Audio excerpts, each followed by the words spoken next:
Puli gairo, nuti gairo, mi jadarra dilanya.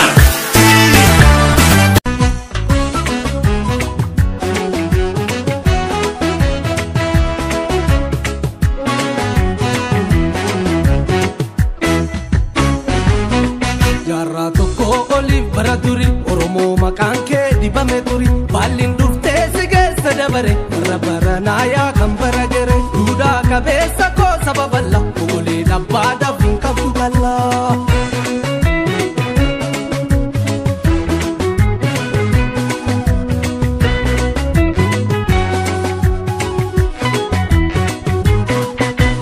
Kasumatti kaanee teessorratti amyaanetti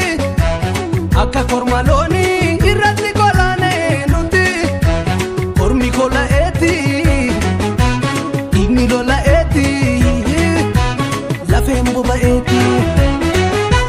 kabumatti seete angootti dhufuuni carra maa orma madeesse nu biyya bulchuuni arra itti hidhamneeti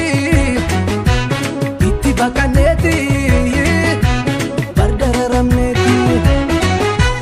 Daddacha dharaa warra dhaabbate Kuruma malee biyya yaabbate warra biyya dhiibu ka bubbeedha daddacha dhugaatitti murteedha jallaa sirrii luka sakaalu hin jiru obsee namni ilaalu jallaa sirrii luka sakaalu hin jiru obsee namni ilaalu jallaa sirrii luka sakaalu hin jiru obsee namni ilaalu haaloo jabduu ba'aa saba kana yerroon qomoo irra buufte kafana ona gullallee.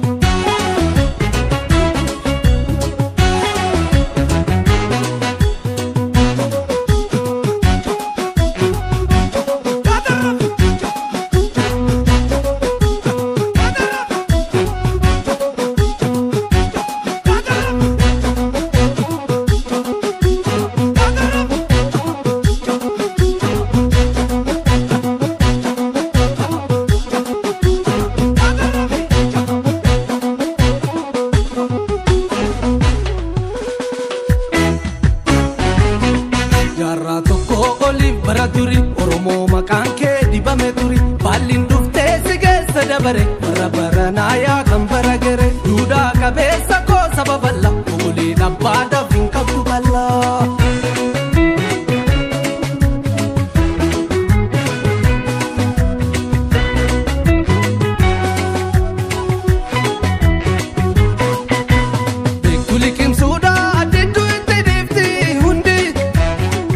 Badugaada cinaacha barsiisuu qabdi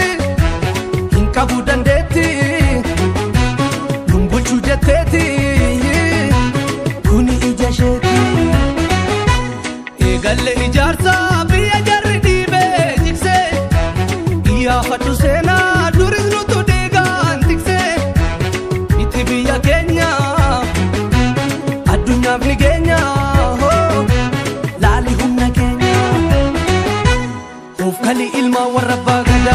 ummata wal'aansa tolchaa mada kormaannillee ta'uu hamaadha dhugaan galuu qabdi abbaadha dimookiraasiin akka jabaatu dirqama gaheen nama maraatu dimookiraasiin akka jabaatu dirqama gaheen nama hundaatu dimookiraasiin akka jabaatu dirqama gaheen nama hundaatu dubbaa qabboo kan ijji barbari maatii dhugaarraan baane gara